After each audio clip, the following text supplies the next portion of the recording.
Sinéad O'Connor's kids and family are thanking people for their support in the month following the musician's death. In a statement to the Irish Times, O'Connor's children spoke out about their sorrow and shared an update about her funeral and final resting place.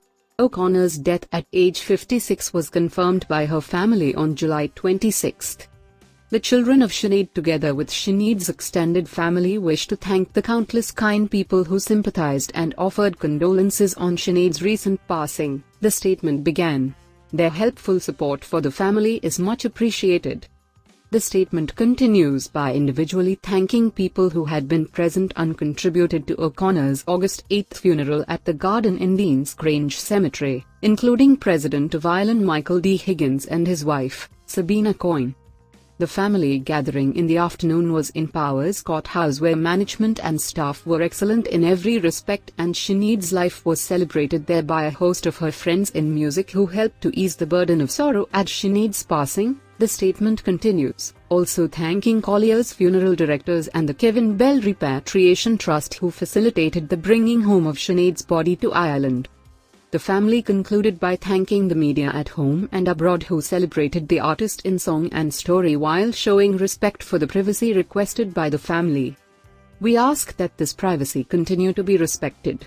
Finally, we wish to thank Sinead's fans and admirers for the wonderful funeral procession they gave her past her old home in Bray, and for the national and international outpouring of love and affection for Sinead from the time of her passing. The prayers and thanks of the extended O'Connor family are with you all," it stated. When O'Connor rose to pop stardom with the 1987 release of her debut album, The Lion and the Cobra, the young Dublin-born musician, then just 20, was already a mom to oldest son Jake. The Nothing Compares to You singer welcomed Jake with her first husband, John Reynolds.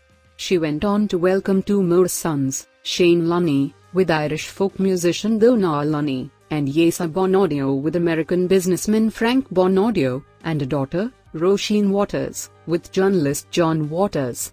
"I have 4 children by 4 different fathers, only one of whom I married, and I married 3 other men, none of whom are the fathers of my children," O'Connor quipped in her 2021 memoir Rememberings. "People always want to know why I have 4 children with 4 different men. I tell them it just happened that way.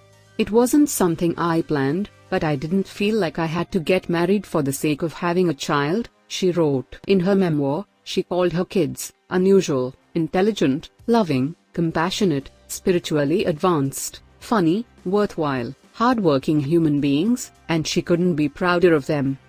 She continued, "If I have no other purpose in this life other than to put these 4 children on the earth, well, that's enough for me to feel like I did something useful in this world."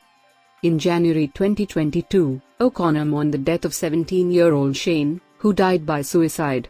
Jake Reynolds. O'Connor was 20 when she and her first husband, music producer John Reynolds, welcomed her first child, son Jake Reynolds, 3 weeks before the 1987 release of her debut album. O'Connor wrote in Rememberings, "Having Jake when I was very young had benefits, especially in that we were the best of friends.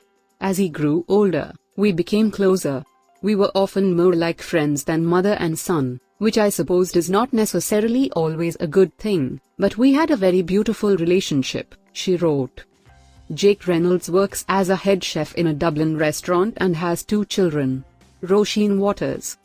After the Black Boys on Moped singer and John Reynolds ended their marriage, she went on to date Irish journalist John Waters. The former couple welcomed a daughter, Roisin Waters, in 1995. Roisin Waters works as a pastry chef, O'Connor noted in her memoir. Shane Lunny. O'Connor welcomed son Shane O'Connor, whom she called an extremely special character and a genius in her memoir, with Irish. In 2015, amid a custody with Lunny, O'Connor, who revealed in 2007 that she had been diagnosed with bipolar disorder, posted on her Facebook page that she had taken an overdose, according to Variety. Irish police later located O'Connor and announced that she was safe and sound and receiving medical attention. In August 2017, the singer posted an emotional video on Facebook revealing that she was distraught over losing custody of then 13-year-old Shane, according to Variety. The singer stated at the time that she had wanted to end her life for several years and was only kept alive by her psychiatrists and doctor. In January 2022, O'Connor announced on Twitter that Shane had died by suicide days after being released from a Dublin hospital where he was on suicide watch, said O'Connor. My beautiful son, Naveen Nesta Ali Shane O'Connor, the very light of my life, decided to end his earthly struggle today and is now with God, she wrote. May he rest in peace and may no one follow his example. My baby, I love you so much. Please be at peace. Yesa Bonodio. In December 2006, O'Connor gave birth to her youngest son, Yesa, whose father is her former partner Frank Bonodio. O'Connor said she was rendered speechless by hearing her son Yesa play piano, calling him a phenomenal musical talent.